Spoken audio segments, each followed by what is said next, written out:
Hanya sesaat itulah Long Zhexiao segera merasakan kesenjangan antara tanah suci dan dinasti. Itu lebih dari bintang. Aku tidak tahu bagaimana memanggilmu sekarang. Segera, Long Zhexiao menanggapi dan berkata sambil tersenyum. Pangeran masih sama, Qin Yichen menanggapinya. Pada saat yang sama, dia melirik sekelompok orang di belakangnya, dan menemukan bahwa Xin Yuhuan tidak ada di antara mereka. Itu hanya pertanyaan yang membuat Xin Yuhuan pergi berlatih. Melihat Qin Yichen yang sedang mengobrol baik dengan pangeran, semua orang dipenuhi dengan emosi. Dulu, pemuda di depan mereka hanya membuat mereka merasa luar biasa. Tetapi sekarang mereka telah menemukan bahwa pemuda ini telah naik ke titik di mana mereka berada di luar jangkauan. Baru saja berangkat dengan pasukan dinasti ini, Long Zhexiao, Shen Fangu, dan keluarga Xin, datang ke kamar dagang Feile bersama Qin Yichen. Saya tidak ingin mengatakan lebih dari itu. Di masa depan, selama kamu berguna, meski berbicara, keluarga kerajaan naga langitku tidak akan pernah lalai. Wajah Long Zhexiao penuh. Dia menerima surat dari Long Qingyao, dan dia tahu apa yang terjadi selama acara Akbar Dinasti. Secara alami, dia tahu bahwa tanpa bocah ini, Long Qingyao mungkin mati di jalan. Di mana dia bisa dipilih oleh Tanah Suci. Selain itu, dia sangat mengenal Long Qingyao. Biarkan dia pergi ke acara Akbar Dinasti. Sebenarnya, hanya ingin dia keluar dan berlatih. Biarkan dia melihat dunia luar, dan tidak terbatas pada 6 dinasti ini, melihat langit dari dasar sumur. Di luar besar, wilayah dinasti hanyalah setetes air di lautan. Namun, bakat bawaan Long Qingyao dipilih oleh Tanah Suci, yang bisa dikatakan hampir mustahil. Itu semua karena Sein Fisike bulan itu. Itu juga karena Long Qingyao adalah teman Yuehua Sein Fisike. Bahkan di Tanah Suci, dia mendapat cukup perhatian. Kalau tidak, orang biasa yang baru saja memasuki Tanah Suci tidak memenuhi syarat untuk mengirim pesan ke dinasti mereka. Shen Fangu juga menghela nafas. Dia memasuki tingkat prefektur karena Qin Yichen. Dan sekarang, karena kamar dagang, keluarga Shen, saat air pasang naik, perahu mengapung, telah menjadi kekuatan puncak dalam dinasti.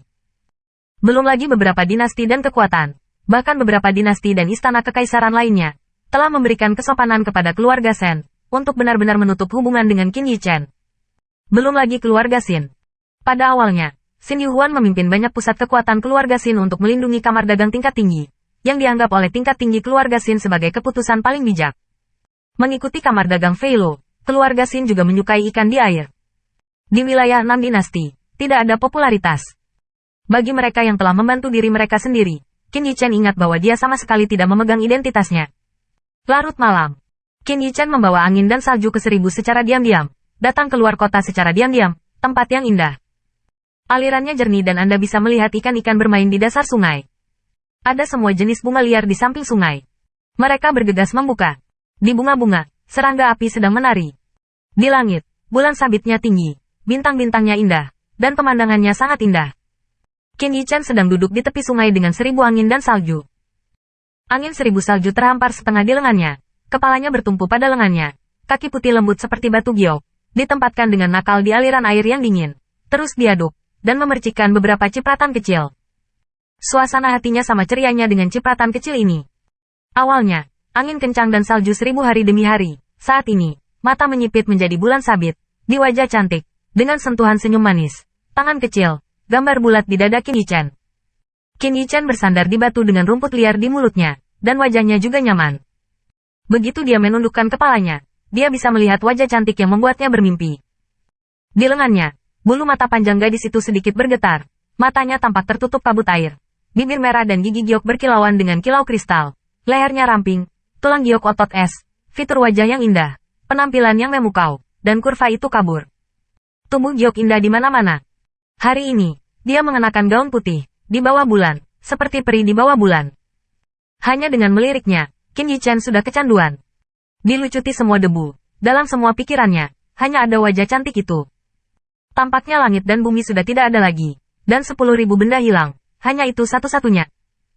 Dia tidak bisa menahannya, menundukkan kepalanya, dan menangkap 2 kelopak merah yang jernih dan halus. Ini sangat lembut. Ini sangat manis.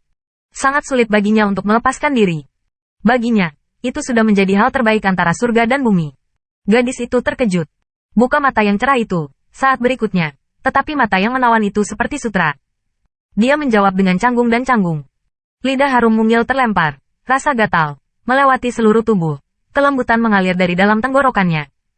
Kali ini, seolah-olah bubuk mesiu dinyalakan.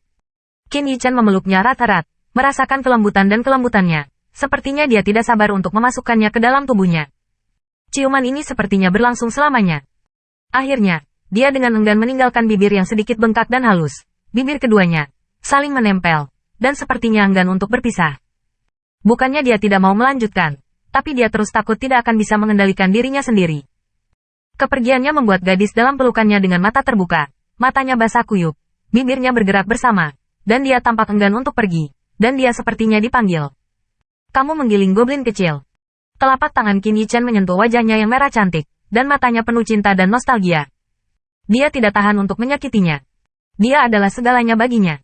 Benci, orang bukan peri. Gadis itu bersenandung pelan, mulutnya sedikit menyempit, dan sepertinya tidak puas dengannya. Tapi dia sama sekali tidak menyadari betapa menggoda gerakan kecilnya, penampilan centil itu, bagi Qin Yichen. Dia terengah-engah, menguap, dan meronta-ronta di wajahnya. Menatap matanya seolah-olah dia akan makan sendiri. Angin seribu salju mendengus, berdiri, dan lepas dari lengannya.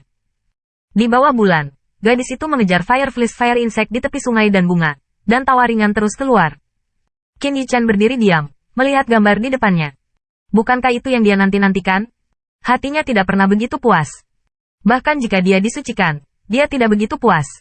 Saat itu, bahkan ketika dia mencapai puncak, hatinya kosong, seperti mayat berjalan. Tidak ada rasa pencapaian. Tidak ada rasa hormat. Meskipun ada 10.000 ibadah, hatinya tidak memiliki gelombang apapun. Karena dia bahkan tidak memiliki orang yang dicintai di sekitarnya. Hanya jika Anda kehilangannya, Anda dapat menghargainya. Melihatmu kasihan, Tuhan memberinya kesempatan untuk hidup lagi dan lagi. Jika dia bisa, dia bahkan rela memberikan segalanya. Hanya saja waktu itu bisa mandek di saat yang singkat ini.